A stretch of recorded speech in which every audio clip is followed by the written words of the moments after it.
Afternoon. Welcome to the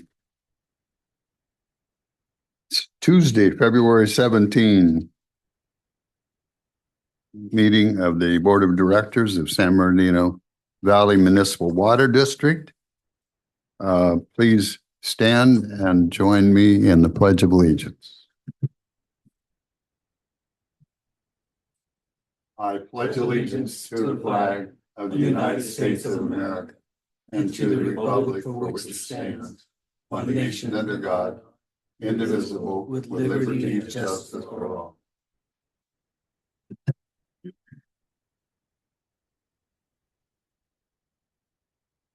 Mr. Clerk, could you do the roll call, please? Vice President Mateo? Here. Director Keelhold? Here. Director Longville? Present. Director Velasquez? Present. And President Harrison. Present. We have a quorum. The ward is present. Thank you, sir. Next on our agenda is our public comment period. Do we have any who have asked to speak at this point that you're aware of? If Mr. not, Chair. we have members of the public may address the board regarding any subject within the jurisdiction, as long as the subject matter. However, the board may not take any action off agenda items. Please limit your conversation to 3 minutes. Have anyone else? Anyone? Mr. Chair, I have not received any requests to speak, and to the public that's present online and in person, if you wish to provide a public comment, please raise your hand to be recognized. Nothing Right. seen, Mr. President. Thank you.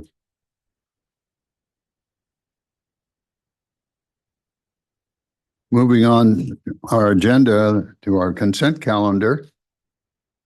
Item 2.1 is the minutes of January 15. I'll move to approve those minutes for that very short meeting. Second. Thank you. I think it would help if I had my reading glasses on. Sorry. All right, we have a motion and second. Mr. Clerk, please. Director Keelhold? Yes. Director Velasquez? Yes. Director Longville? Yes. Vice President Mateo? Yes. And President Harrison. Yes, The consent calendar is approved. thank you.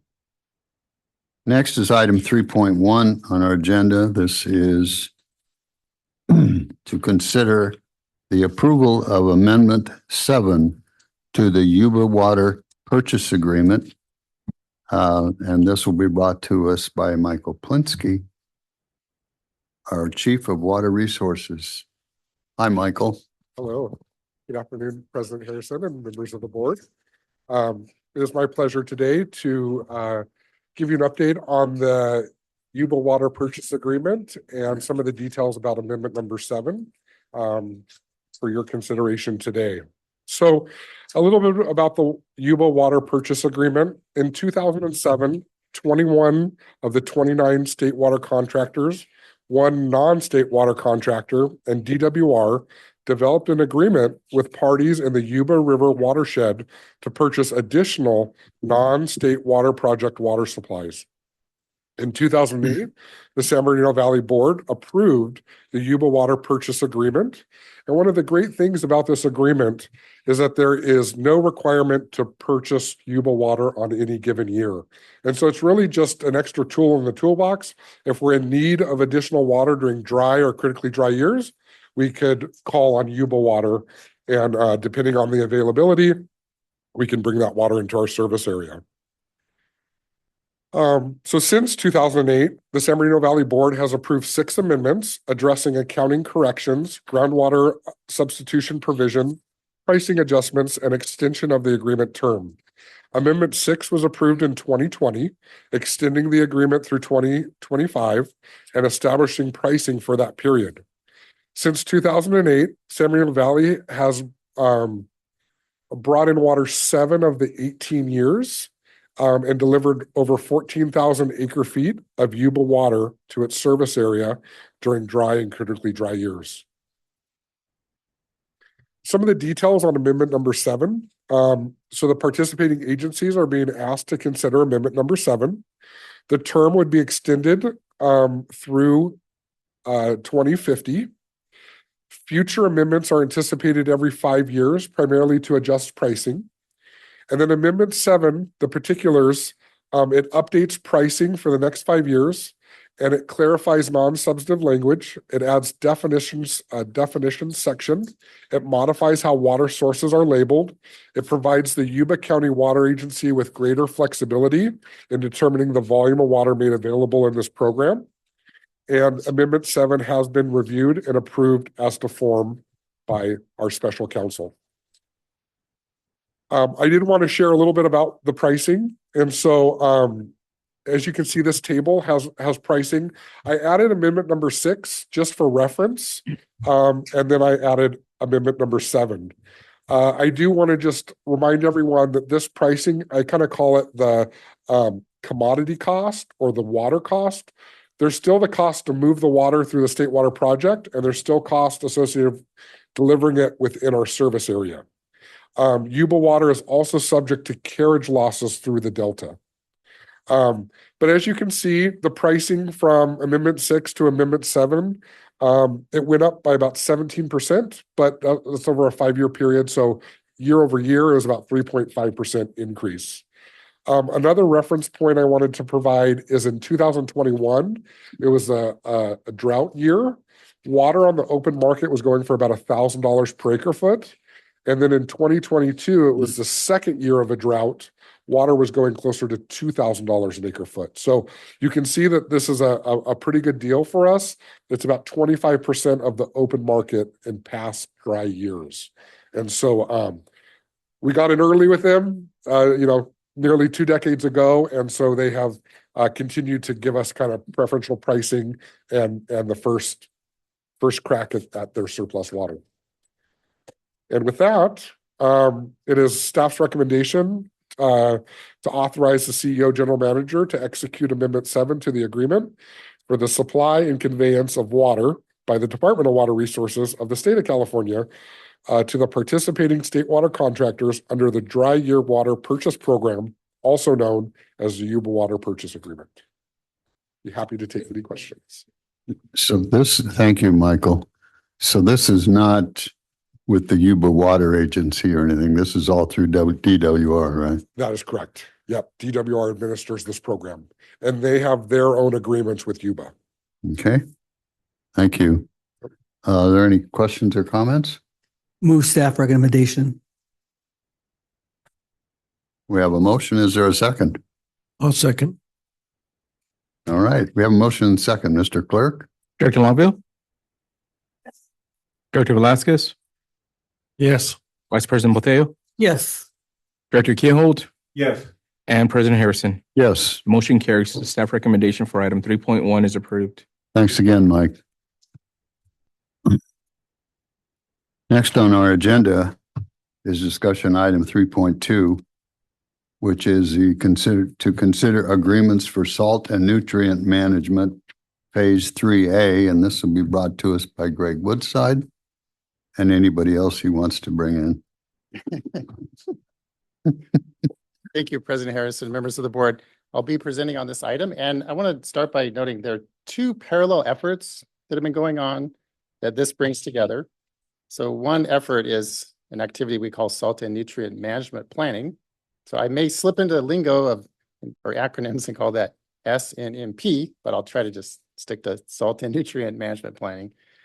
The second one is a group of 4 entities. We refer to that as the Bunker Hill B Recycle Water Coalition, and they, of which we're a member, as we'll talk about those four parties. That is a parallel effort that worked to produce a feasibility study. So we'll talk about how these parallel efforts come together in this activity here. So salt and nutrient management planning, we have a work group that the district is the facilitator of. So we organize the agendas, coordinate what will be presented. The group is voluntary, And it is a group that essentially works together collaboratively to take analysis of salt and nutrient management to a more deeper, specific level than the Basin Monitoring Program Task Force that SAPA administers. The board and the district participate in the Basin Monitoring Program Task Force at SAPA. That's the Regional Salt Management Plan. So this effort here that the district started basically about 2020, 2021 is to dive deeper and do more specific studies. So there's no duplication of effort. It's really just a more detailed site-specific analysis of salinity in our area that we're doing here. So the focus is the San Bernardino Basin area. There's a map here that shows that. I have a better, more larger picture on the next slide. So the work group invitees to this meeting include the water agencies in the San Bernardino Basin area, and then other interested parties. So it includes the regional board. It's a pretty broad-based group that participates in our meetings of the work group. So this is a map of the Bunker Hill A, Bunker Hill B management zones. These are identified in the regional board's basin plan, so they have a regulatory definition. Bunker Hill B to the east, of course. So enhanced recharge would be in Bunker Hill B, and then the Weaver Basins are in Bunker Hill B also. But Bunker Hill A also has interest in there is interest in some recycled water recharge considerations in Bunker Hill A also, which is part of the scope that we'll discuss. So I want to review the previous work. So the salt and nutrient management planning technical work that was done. There was memos that were prepared circa 2022, 2023. The first part was to do a water quality characterization. And one of the main things that was done there was to assess if there's any new data since the foundational work that's in the basin. And they looked at perhaps combining Bunker Hill A and B. That was part of the scope of work. So there's these two separate management zones, A and B. The work group had a scope to assess if it would be better to merge them into one. Turned out that was not feasible, but it was assessed in detail. The other activity in phase one are what we call nitrogen losses. That's the potential decline or removal of nitrogen as water infiltrates through the riverbed or in a recharge facility. So that scope of work looked at trying to quantify how much nitrogen can be lost or removed during recharge. And then phase two got into starting to look forward. So again, this is all past work done, but at that time, there was an interest to project what's going to happen in the future. So to do that, you have to say, what are our assumptions about how much future imported water would be recharged? And what are the projects that are going to be built, say, in the next 30 years? So that could be new stormwater capture projects and or projects that could recharge imported water. So this work was done. As we look back at it, there's some recharge assumptions they made, which we'll want to revise. So for example, back then they were looking at what was in the PERC projects or the active recharge.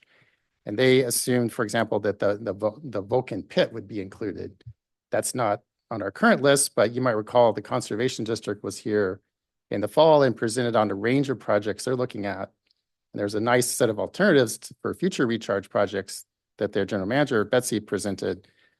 But there's not funding for all that. We need to prioritize and select which projects would go forward to be actually constructed for new recharge facilities. But they took their best estimate at it back here in 2023, and a lot has changed since then. And then SNMP phase two, Tech Memo 2, then that's the forward-looking groundwater model. So using a groundwater model that simulates total dissolved solids and nitrate in groundwater, that modeling indicated that 20% of the TDS, total dissolved solids, assimilative capacity, would be consumed between about 2039 and 2045. And that's important because if you were to exceed that 20%, you'd be going over the limit that was allocated by the regional board to the 3 recycled water entities in Bunker Hill B. So the Sterling project with East Valley, City of Redlands having a proposed project, and San Bernardino Municipal Water District having proposed projects. Those 3 entities have the allocation of the 20% to that group of 3. So if that 20% is exceeded, that would trigger a desalter, or as you head towards that, as you kind of reach, you see that horizon coming, that would trigger the decision to begin constructing a desalter. Well, it would start with design, of course. So this was a work, again, done in 2023. We know a lot's changed, and that's some of the work we'll be talking about that's proposed. So the feasibility study was completed. This was an activity of the State of Redlands, East Valley Water District, San Bernardino Municipal Water Department, and our district. So we went together. We signed an MOU to fund this. We collaborated to develop the scope of work. That feasibility study has been completed and reported back to the regional board. And I'll note the regional board collaboration through all this is very constant and active. So the group is taking the information to the regional board staff, and they actually come to the S&P work group meetings on a regular basis also. So the feasibility study is specific to Bunker Hill B. So it looked at salinity management alternatives. That includes things like recharging additional low TDS water. It included looking at a regional recycled water desalter locations, essentially an initial design analysis of that. It also looked at preparing a salt and nutrient management plan. So I want to slow down a little bit here and note that the whole watershed has a salt and nutrient management plan. It is in the basin plan. This would be a salt and nutrient management plan specific to our area. We haven't developed that yet. It's potentially to be developed in the future. This is the technical work that could lead to that. So when we talk about a salt and nutrient management plan, there is one for the whole watershed, but if the region decides to, if our area decides to, we could develop a localized salt and nutrient management plan specific to Bunker Hill B or Bunker Hill A or for both of them. So I just want to give a little more context there about what we mean by salt and nutrient management plan. So the feasibility study recommends additional groundwater modeling to assess the potential for allocating additional TDS assimilative capacity to recycle water recharge prior to implementing a desalter. So when it says additional TDS assimilative capacity, that means above 20%. So the current framework allows for 20%. This would be, is there enough assimilative capacity that you could allocate a percentage of it greater than 20%? So our proposed scope of work is to update this analysis because, as I mentioned, a lot has changed. So task one is additional data collection and analysis and updating groundwater quality model through 2023. So the prior work was done with a baseline groundwater model simulation through 2016. So this is work that leveraged off of the Upper Santa Ana River integrated model that we've talked about a couple times, and the district had funded together with other stakeholders. So that the baseline, think of like essentially the hydrology, like the inflow into the basin and the basin in and out of water, that was previously simulated through 2016. The conservation district paid for extending that, the groundwater flow part of it, to 2023. So this scope essentially adds the TDS and nitrate part of it to get it to 2023. So we benefit from the work the conservation district funded. We can now go in and update the TDS and nitrate inputs that occurred from 2016 to 2023. And that gives us 7 more years, a longer simulation period, which is beneficial. The longer we can have our baseline condition that we can use to kind of estimate the future condition, the better off we are. So those additional 7 years are important. And then in task 2, we're going to develop the model scenarios. That's where we again will need to say, what are the anticipated future recharge projects? So activities that would be done in coordination with other partners to build new recharge projects. We'll be sitting with the stakeholders to make our best estimate of what's feasible to be built for new recharge projects going out about 30 years. We'll then use the model to assess potential new recycled water projects in Bunker Hill A and Bunker Hill B. So both management zones will be involved. And we'll again be with the groundwater model, we'll model total dissolved solids and we'll model nitrate concentrations. So to talk about, again, the phase 3 scope of work, this is the proposed scope of work. In task 3, we'll prepare a report.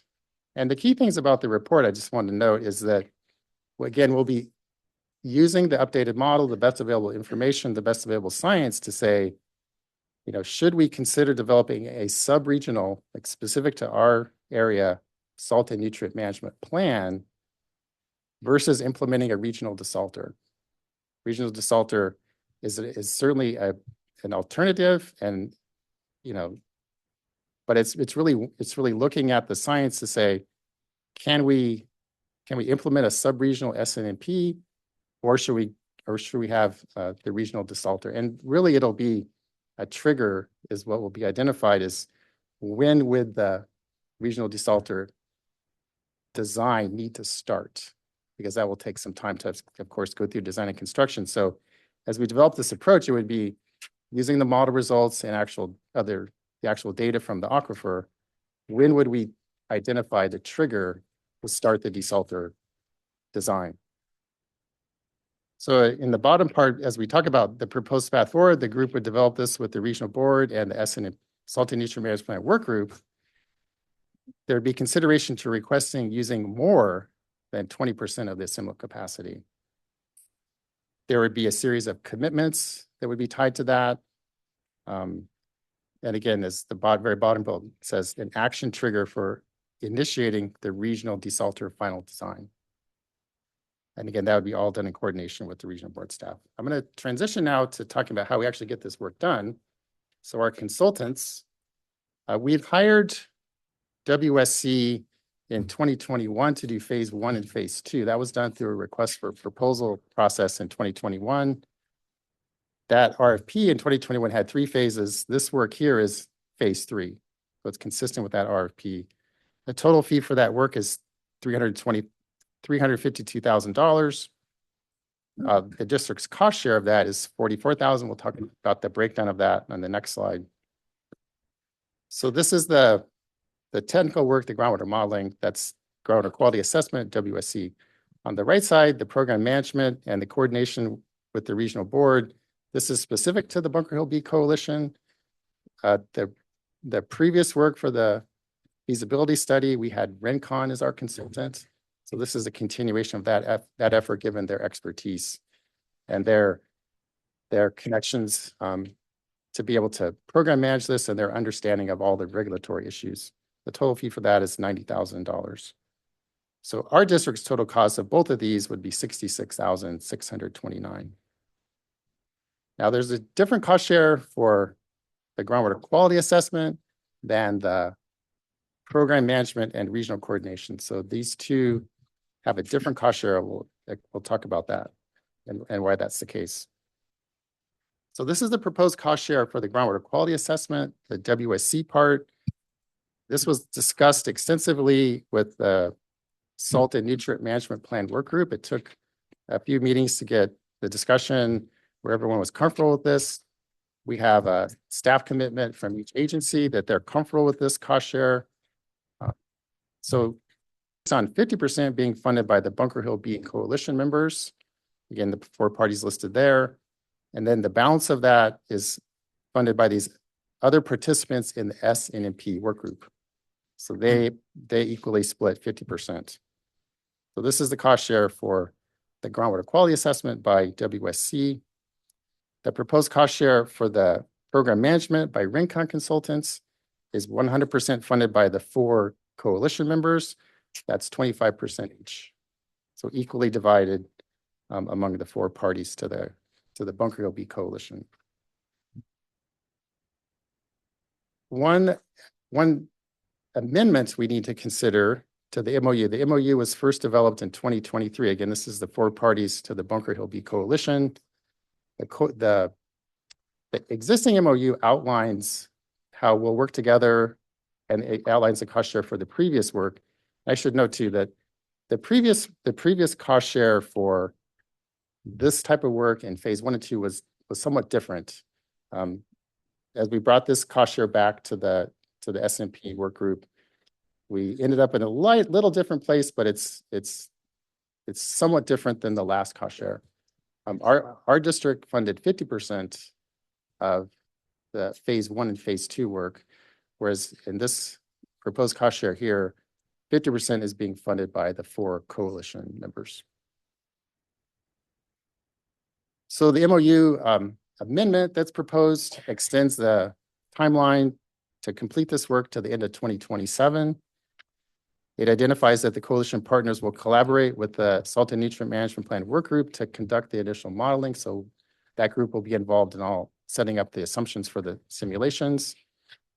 The MOU identifies the cost shares for the consultant expenses that we reviewed and identifies that the coalition partners will work together to use the results of the modeling to consider updating and whether we should update the salinity management strategies, in particular, that trigger for when a desalter design or final design would begin. That concludes my presentation. I'm going to ask my coworkers if there's anything I left out, you want to highlight something or go into a little more specifics on?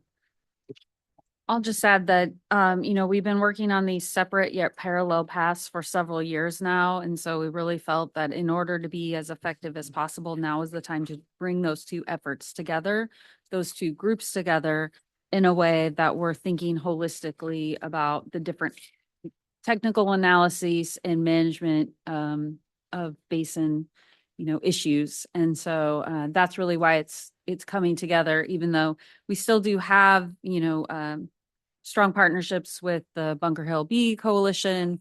I think we're working on trying to get another meeting set up there. We work regularly with the Salt and Nutrient Management Group, but it was really the time to try to bring those two things together so that we can have a clear picture instead of two separate sets of analyses and pictures. So we're trying to kind of take a broader overview of our plan going forward. Thank you. Thank you. Leo or Wen, do you have any comments? No? Okay. Susan? I support this MOU primarily because I really do think bringing the two parties together was essential. But my question to any one of you who'd like to answer it is that by the end of the term of this agreement, which is, the December 31st, 2027, this was begun to really knowing that we needed to determine what the assimilative capacity is now, or what we believe it is now, and what it should be in the future. So that would really be the decision point, would it not? If the consultant group does come back and say that we will exceed the assimilative capacity. It's been 10 years since I was on the regional board, but that was the term then, but it still is. That would be when we would know that we've extended it, and then the parties can decide whether a desalter or other strategies of where to discharge might meet the objectives. Is that correct? Yes, and the other part of that is that the actual calculation of similar capacity is done on a now 5-year basis by the SAPA Basin Monitoring Program Task Force. Mhm. So that activity is going to happen next year. Oh, it will happen next year. It's now a 5-year cycle. So that work will be done next year by the SAPA Administrator Group. Okay. That's actually where the most up-to-date ambient, we call ambient, meaning existing water quality, that will come out next year. Okay. That answers my questions. Okay. Any others? Yes, sir. Thank you, sir. Greg, I want to thank you for, this is very technical stuff, and I've had conversations with you about the two entities, and I salute you for being able to really, bring this all together, keep everyone eye on the prize, and I'm just, it's great that our agency is the convener, because we should have that role. We, oversee things regionally. So I applaud that, and just congratulations, and thank you for the presentation. Oh, thank you. That's it, sir. All right. Through the chair. Yes, sir. I would just like to thank staff for bringing this item forward and taking care of these issues so that when we get down the road and have to make some hard decisions, we have something to actually base those decisions on. Oh, thank you. Thank you, Greg.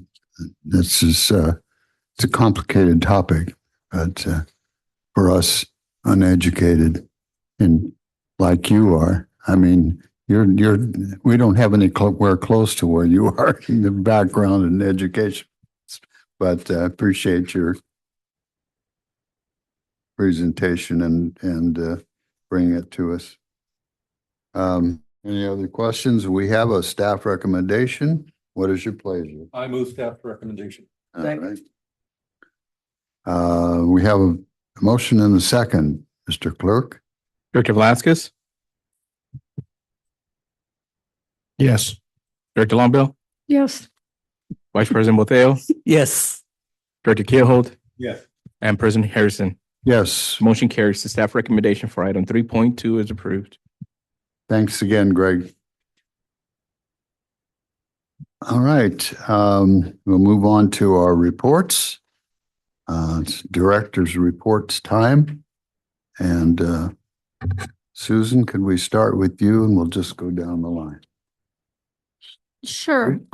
Please. The only activity that I attended in addition to our internal meetings was the San Bernardino City Council meeting on February the 2nd. I do have a travel request. I would like to attend the 5th Annual California Climate Policy Summit, hosted by the Climate Center at the Sheraton Grand in Sacramento on April 13th. My travel request would be for airfare and one night lodging. There is no cost for my registration. So that's my request. April 13th. Second. All right, we have, do we need a motion do we need to take a motion on this? Board needs to approve. Yes, sir. Okay. We have a motion and second. Roll call, please, Mr. Clerk. Vice President Boteo, Yes. Director Keelhold, Yes. Director Longville, Yes. Director Velasquez, Yes. and President Harrison. Yes, The motion carries. thank you. Is that it, Susan? That's it. Okay. Jose? Or Gil? I'm sorry. Okay, yes. So on the 4th, I attended the San Bernardino City Council meeting. And on the 12th, I attended the Santa Ana River Trail ribbon cutting ceremony with Heather and Director Velasquez, and it was great. There are a lot of passionate folks about what they're accomplishing out there, and they had a whole row of electric bikes, and we were kind of laughing. It was like, I could tell they were rented. There's like 40 of them, I thought. And I thought it was just for visual, right? Just for the photos. And they turned around and they were all gone. People that were there jumped on those bikes and took off, and former Mayor Morris was there from San Bernardino. So it was, I'm glad I went. That's all I have, sir. All right, thank you. For me, since not including our district meetings, I attended the HCP Government Relations Committee meeting on the 6th, and on the 12th, I had lunch with one of the Colton City Council members, and that's it. That's all I had, other than district meetings. I'll say yes. Thank you, Mr. President. I also attended as Vice President Botero said, attended the Santa River Bike Trail, which was a great event. That we participated in that. Besides the San Bernardino Valley meetings, I didn't have any other outside meetings to report. Thank you. Thank you. Mr. Paul? All right. On the 10th, I attended the San Bernardino Valley Conservation Trust. And at that meeting, we reviewed the performance of the investment portfolio and the investment policies. Just for information, the Conservation Trust uses the same firm as the district, PFM, for their financial advice. And then on the 11th, I attended the East Valley Water District Board meeting. As usual, very well run, very informative meeting. Most of what they were dealing with were their internal housekeeping items. And that's Okay. it for me. Thank you very much. Moving on to our general counsel report. Not today, Mr. President. Not today. Boy, I can hardly wait till you do it. Longer I go without one, the more people appreciate it. You're building up the anticipation, is that it? Okay. Well, I'm up to the point. You keep telling yourself that. I'm up to the point of great anticipation already. Yeah. All right. Are there any ad hoc or steering committee reports? I think at least the legislative committee met, Mr. Chairman. Yes, sir. Thank you. We did meet on the 12th, and Kelly is going to give us a report.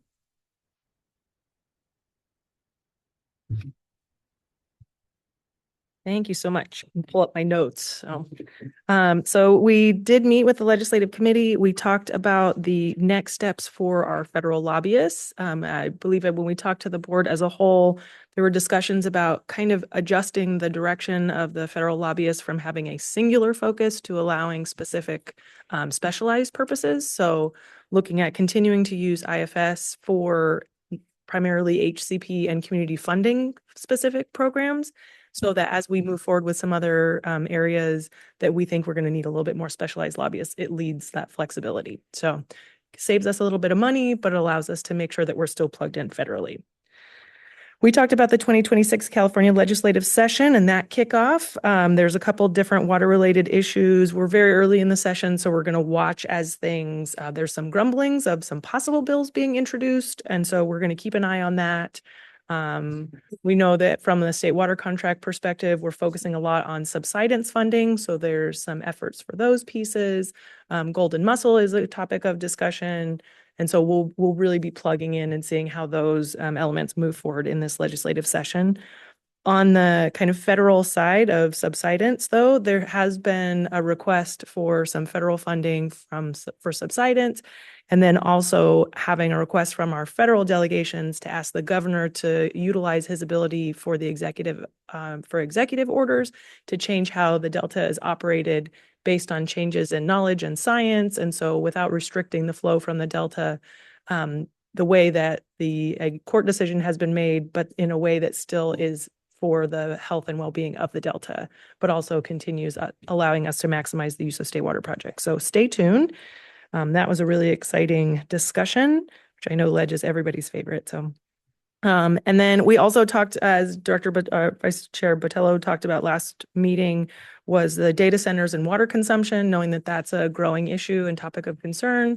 So starting to get ready, we'll be doing some internal research and trying to bring some discussion to the board as a whole, but knowing that we are continuing to see that data centers are very water intensive. And so what does that mean, especially for us from a regional perspective? So we'll bring some more information back to the board as a whole for that in the future. We gave an SB 72 update. So that is where as we know, we successfully lobbied to have SB 72 implemented. They are developing the committee for who will be the movers and shakers in that group to talk about how do we plan for California water. So it really is showing that I think the state is taking that direction from the legislator very seriously and really starting to have those long-term water supply planning efforts. We talked a bit about the federal budget and just the reminder that most of the agencies that we work with have already received their budget allocation and appropriation that's been approved by both the Senate and the House. So when we are hearing about budget discussions moving forward right now, there's still a few areas. Those are primarily not agencies that we work with. So when we're looking at regarding FERO, so NOAA, Fish and Wildlife, Army Corps, those are kind of funded through different buckets. So just as the note, when we're not talking about budget in some of our legislative discussions, that's just because from our perspective, we're watching the ones that we're watching. We also talked a little bit about in-office visits, which we're going to not do specific office staff visits this go round, but we will maintain discussion, especially on the staff to staff level, making sure that we serve as a resource to our delegates in Sacramento so that they can reach out to us and ask questions about water related issues and concerns so that we can be engaged, but not making sure that we're doing just necessarily a roadshow for an introduction of who we are because they know who we are. So trying to be sensitive of everybody's time. So, and then with that, we will be meeting again in March, April, depending on what the legislative session holds in the next few weeks. So, and that's it. Thank you, Kelly. That was great. I just want to drill down a little bit on the local meetings with electeds. We had some discussion about that in terms of our staff and specifically Heather and Kelly have really good working relationships with the local electeds. So we would rather staff continue to focus on the important business of the district and other areas. And the visits to DC, Milford will take the lead on that. And I won't be traveling, but if one of my colleagues would like to join Milford and Heather when they plan trips to DC, please let me know. Other than that, I think that's it. Thank you, sir. Thank you. Thank you, Kelly. Appreciate it. Yes. Kind of companion issue to the data centers. And I was pleased when Director Bateo suggested that we take a closer look at it for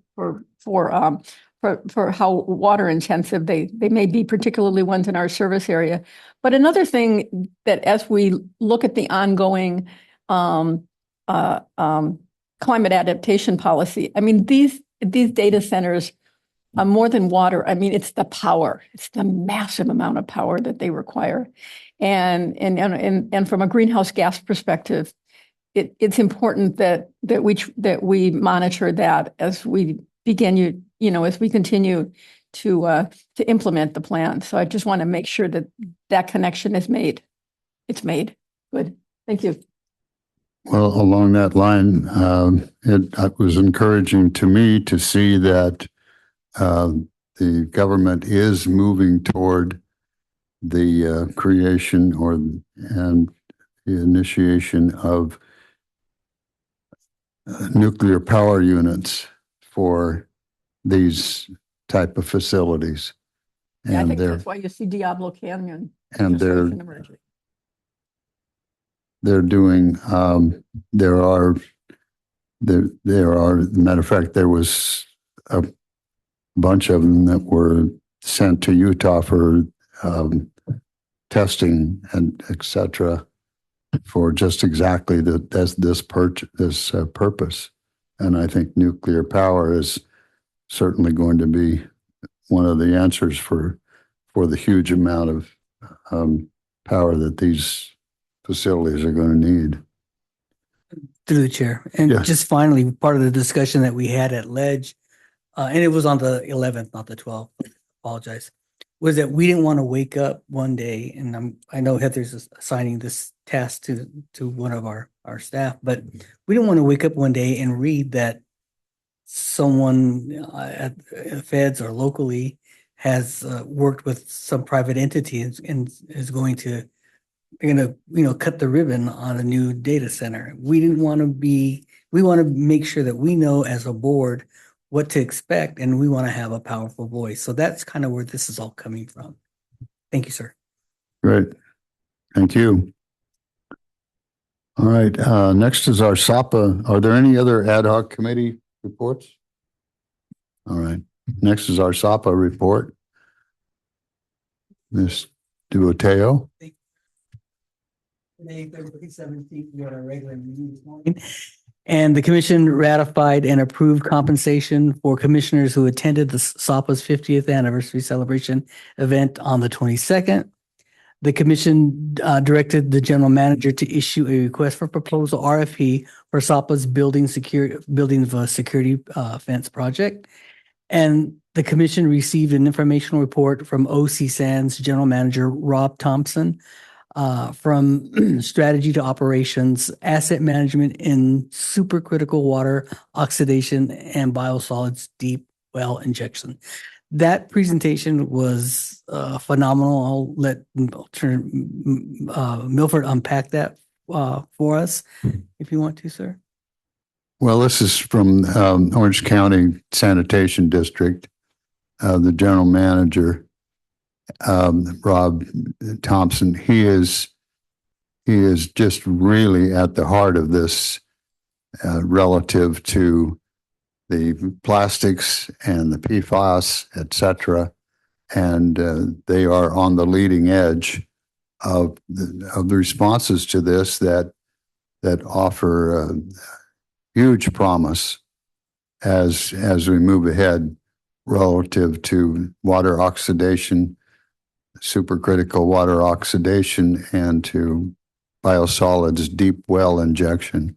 And he gave a lot of information on both of those techniques, and it's just fascinating. I have had because of my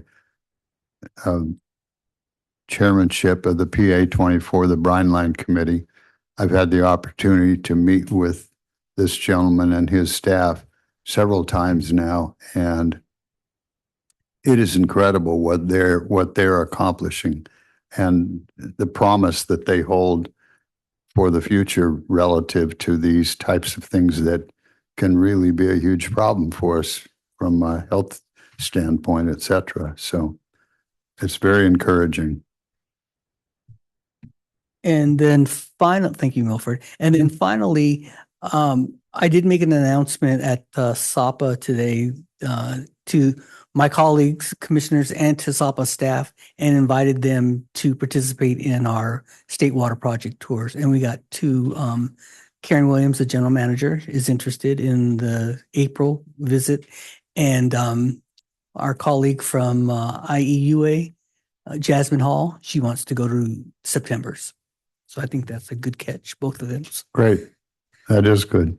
That's it, sir. Got that, Kelly? Through the chair, Yes, sir. could we get a copy, or how would we get a copy of the informational report From Rob. from Orange County, right?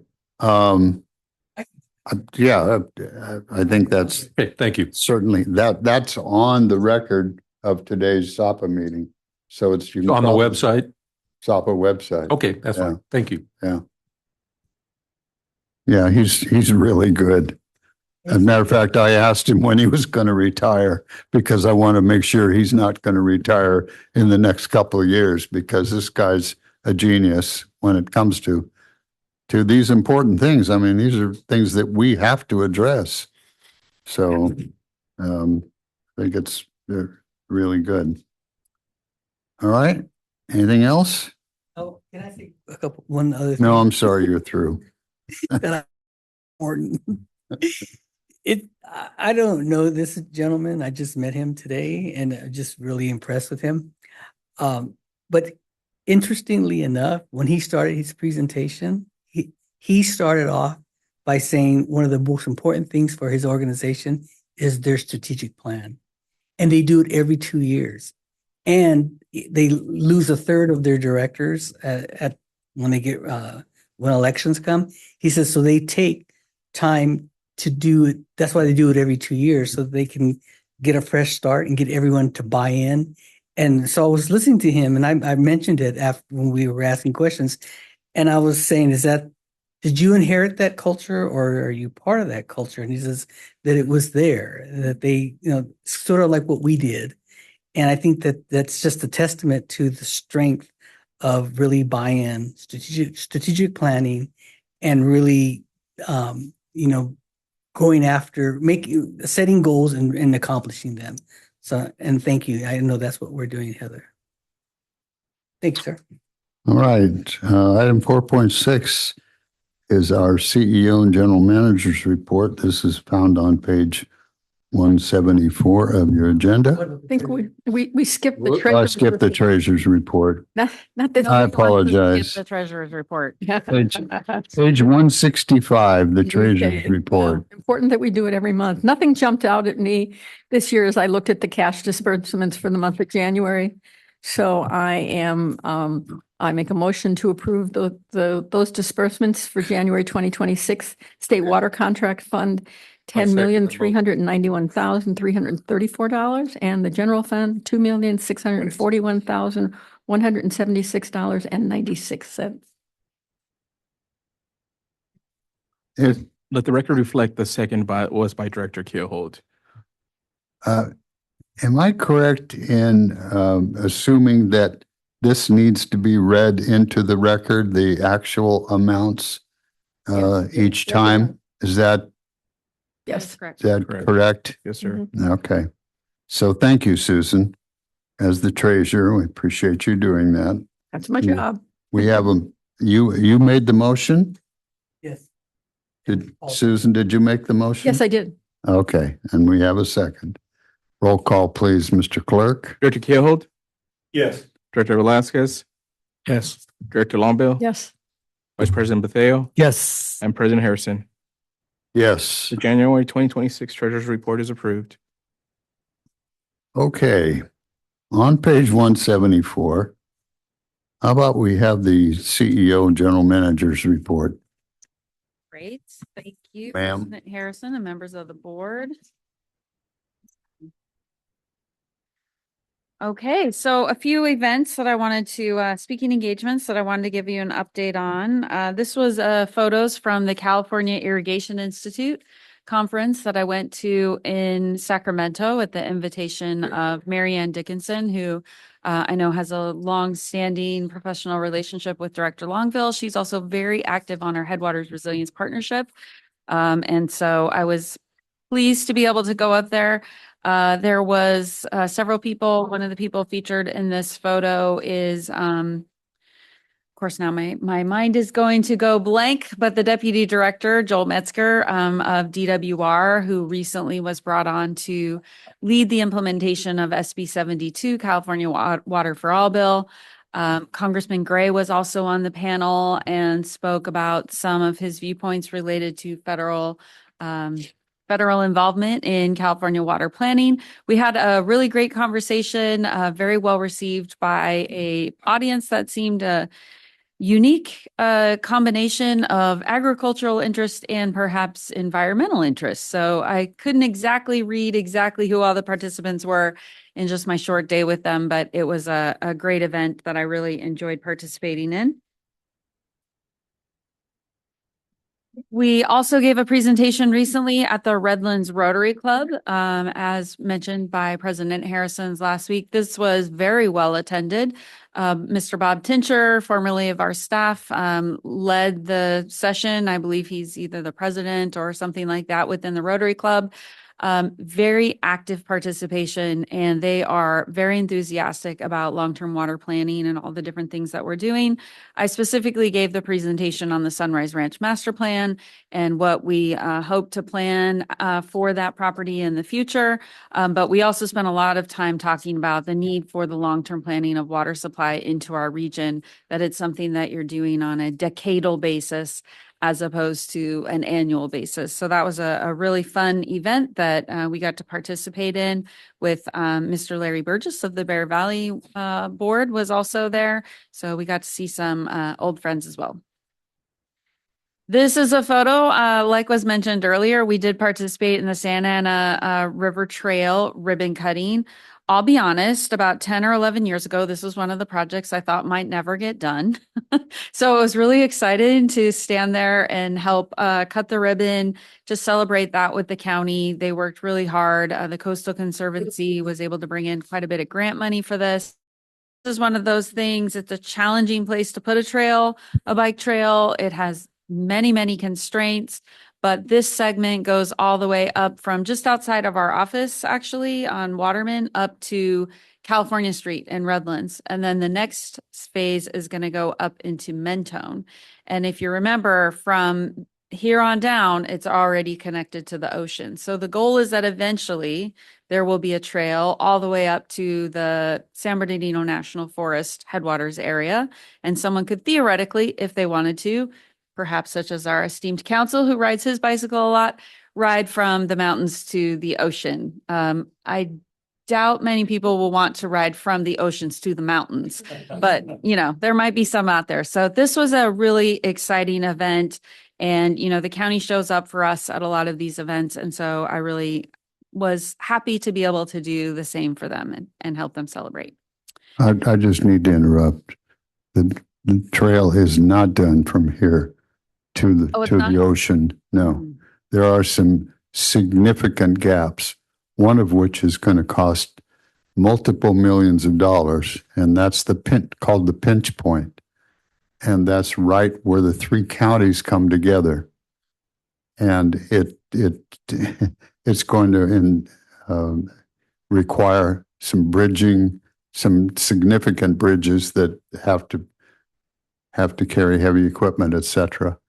I'm on that committee. I had a conflict that I could not attend, and I have been pushing them ever since I joined that committee, which has been about 5 years now, to get it finished so that Brad and I could ride our bikes out of our garage and literally ride all the way to the ocean. Well, they'll So- keep working on it. They were able to secure about $11 million in grant funding for this segment, I believe it was. So it was between 7 and 11. I can't remember the exact number. It was But seven. yeah, so Yeah. it's really, they are making progress. So again, some of these That's things right. take It's a long time. So it's fantastic to be able to It's push it forward. significant. Yeah. This is a photo of the dedication plaque at the Santa Ana River Enhanced Recharge Phase 1B. You'll notice we dedicated February 20th, 2025, with our great event. We have the board's names on there of the major funding agencies: San Bernardino Valley, Western Municipal, City of Riverside Public Utilities, and the Valley Water Conservation District. So these are all kind of the major project partners on this. Also acknowledging our great construction team and our funding sources, the Bureau of Reclamation, the US EPA, and our WIFIA loans. So I'm very grateful to have gotten that. That is on one of the facilities out there, and we hope that we cemented it in really well and it will stay there for years to come. I also wanted to just mention a couple things from my written report that were in the board packet. First one is the Santa Ana River Low turnout. We've been working on that turnout for several years, upgrading that facility. They are now completed and permanent power has been installed. We have also been working to do some, the reason we needed that power supply was so that we could do advanced monitoring and basically operation of those from remote locations. So we were able to get all of that work done. So Wen and Mike Esker and the engineering operations team are excited about that. Also, in that same department, we have our Green Spot pump station transfer, and we have worked our way through all of it. We have also, so we own it now. And we have already completed some of the upgrades out there, mainly specifically related to power. We've been doing facilities upgrades on the security system. There's quite a bit of modernization of the technical controls that need to be installed in there. So Wen and his team have been working hard on that. But we have actually been able to, as of this morning, Mike Esker reported that we've been able to use this facility to kind of mitigate some of the effects of some state outages that have been going on or that will are planned for the next couple of months. So that's an exciting use of this facility that we knew we would be able to use it when Citrus Reservoir, for instance, is down. And so we've been able to implement that already. Finally, number 2 on my report on page 175, Santa Ana River Water Master. It's hard to convey the actual process of the Water Master reporting duty. We call it Water Master season for a reason. It starts in January, right after the holidays, and it ends on August 1st. So for that entire time, many people within our water resources department are working on gathering all of the data, compiling it, analyzing it, and then getting ready to submit it to the court on 2 different dates. And it seems so simple, but it is not. We have to do this in coordination with our other water master agencies. So on April 30th, we will be submitting our report to the court for the Santa Ana River Water Master, which is handled by 4 different agencies. And I wish that everyone could go to this meeting once a year. Actually, when Stephanie last week remarked that I had told her you should really go to the Santa Ana River Water Master scalping meeting, she didn't provide the context of what that means. So I feel like I should do that because it sounds terrible and scary. What it means is when they do their scalping, that means that all 4 water masters put a hydrograph, like basically these large charts, they're about this long, on the wall. Each agency has their own, and they go around and they compare the hydrograph, what the peaks were in the water flow in the Santa Ana River, and the 4 agencies together determine what was stormwater and what was base flow. And there's many factors, which I won't get into, that contribute to each agency's decision on what they think is stormwater versus what they think is base flow. And why that matters is because the upper watershed agencies have an obligation to deliver 42,000 acre feet of base flow to Prado Dam every year for Orange County Water District. That's our obligation to the judgment compliance. So this scalping meeting is really important because that's how we collaboratively decide what counts as base flow to meet our obligation. And it's just a fascinating exercise with 4 technical specialists from each agency who, like, they literally use colored pencils and color in what they think is storm flow and all these different things. And so that is one of my very favorite meetings of the year, but it is a tremendous amount of effort by Wen and Michael and Sayer and Greg Herzog and anyone else we can pull into this that we need to meet this court obligation that we have successfully met every year since the 1969 judgment. So that's due on April 30th. So they're working furiously on that. And then also in parallel, but a separate obligation, is the Western San Bernardino Water Master effort, which is a report that we need to submit by August 1st of each year. And that is all about the groundwater wells extraction and recharge. And that is demonstrating to the court that we are living within the safe yield that was defined by the court related to groundwater extraction.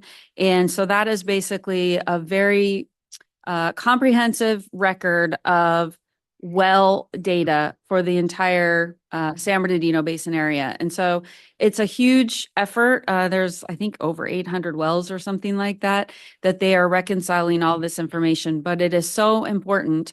In fact, Wen and I have talked about, many times before, it is what I view as one of the most important obligations of San Bernardino Valley, because it is how we demonstrate that we are working collectively as a region to manage and plan for our water resources, whether it's surface water or groundwater, through one of these 2 court documents that we submit. So that effort is underway. I just wanted to take a little bit of time to explain that because, again, it's a whole 8-month process. It takes a lot of staff resources to get this done, especially when I think it's Director Longville has said before, if you want to go fast, go alone. But if you want to go far, go together.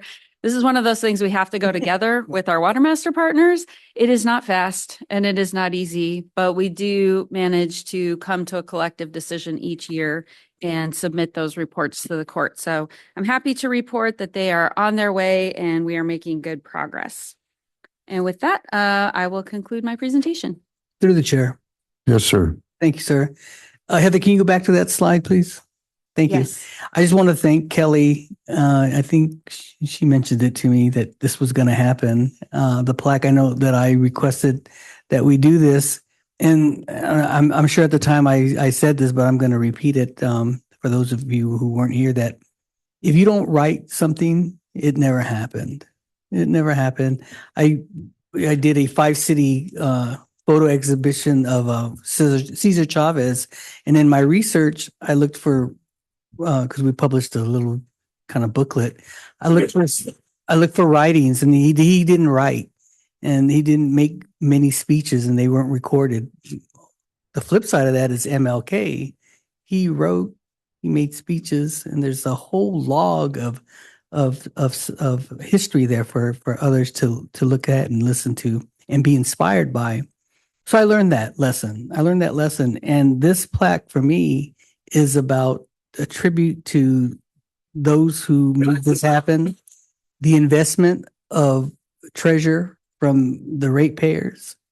And 50 years from now, the grandchildren of the builders are going to visit this plaque to see what their ancestors, what their grandfather, their uncles, whatever, did in building these recharge basins. So thank you, because I think it's important to record things, and especially big things like this that are going to have a huge impact on the sustainability of water in this area. So thank you for doing that. I appreciate it.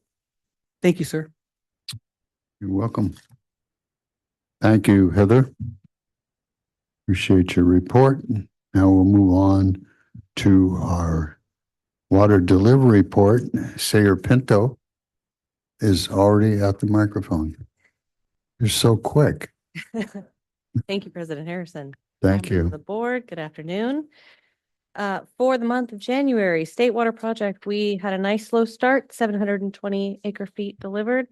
Baseline feeder wells delivered 223 acre feet. Santa Ana River diversions are currently with Conservation District. They did divert quite a bit, so we might see some diversions sooner than usual.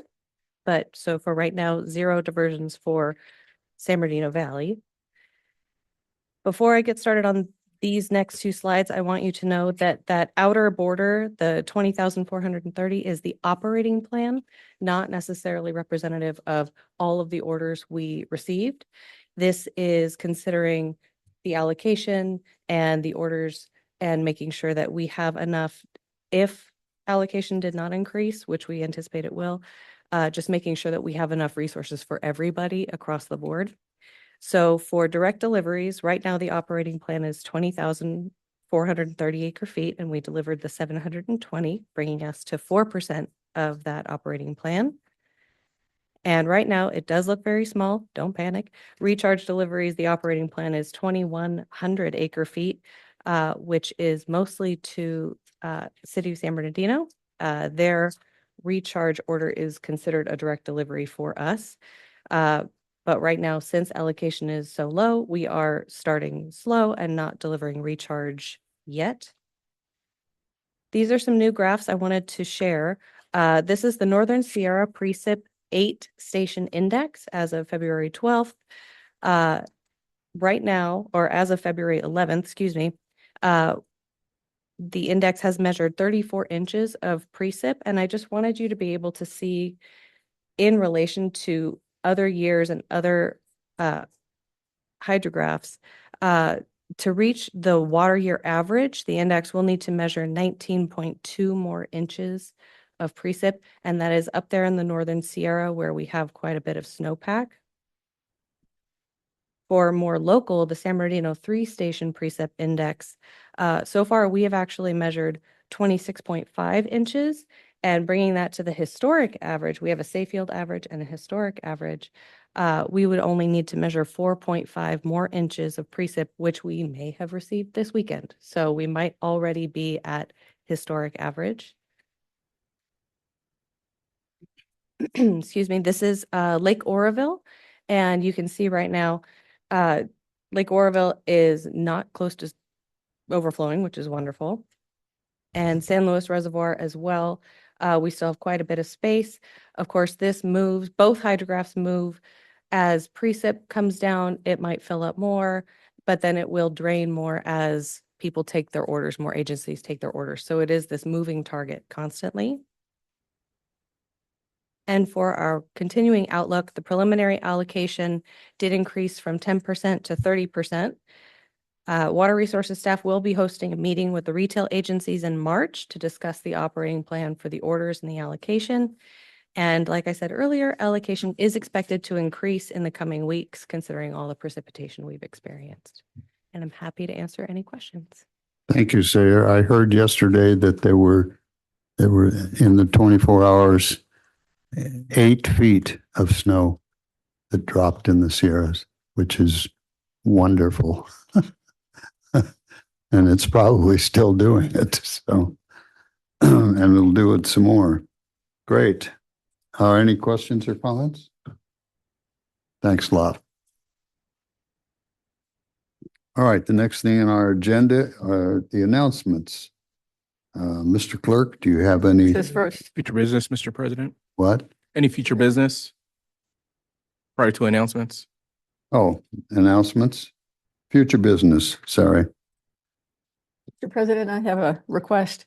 In Heather's 3-month look ahead, the Headwaters Resiliency Partnership update, it just shown as is shown in her general manager's report as when needed. I'd like to make sure that in the June, July, August, that the update be provided to the board on the Headwaters Resiliency Partnership on the most important thing, which is the monitoring plan. That really is the tool that we need in managing in investing in efforts that will that produce results. So I'd like to have an update on that monitoring plan. That's something that'll happen, or do we need to take a motion? We had already planned on putting on the upcoming item. It'll actually probably be before June, actually. Okay.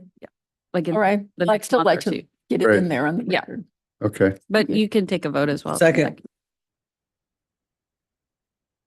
all right, motion and second. Vice President Mateo, Yes. Director Guild, Yes. Director Longville, Yes. Director Velasquez, Yes. and President Harrison. Yes, The motion carries. all right. Now announcements. Mr. Clerk? Mr. President, members of the board, to conclude the month of February, we have a few items to highlight to the board. Kicking it off with tomorrow. Just a reminder to the board, we will be conducting the WIFIA board meeting that's scheduled to kick off at 08:30. Another reminder to the board, the chair for that meeting for us is President Harrison, alternate is Vice President Mateo, and Director Longville is the treasurer. The following day, on the 19th, we're excited to be hosting the Santa Ana River Science and Conservation Symposium at ESRI. We're happy to report that event is sold out and we're expecting around 250 attendees. That's also scheduled to kick out at 08:30. For the rest of March, we have all regularly scheduled meetings. And in March, we would like to highlight the Foundation Summit and Local Facilities Tour. That is an all-day event at San Bruno Valley that's scheduled for March 12th. We're currently in the process of taking reservations for that. So if you would like to provide any names, please provide them to Kelly, Stephanie, or I. Pending any questions from the board, that's all we have for announcements. Okay, any comments or questions? All right, thank you. We do have a closed session today, and we'll ask our legal counsel to lead us into that as we go to that next. We actually have 2 closed sessions today. The first is for conference with labor negotiator regarding unrepresented employee, CEO, and general manager. And the second is employee performance evaluation, also about the CEO and general manager. All right, we will move to that, and we will bring back a statement when we come back. Thank you all for attending. Appreciate it.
All right. We'll reconvene our meeting and ask for a report from our legal counsel. No reportable action today on either of the closed sessions, Mr. President. Thank you, sir. There being no other items on our agenda, we are adjourned. Thank you all.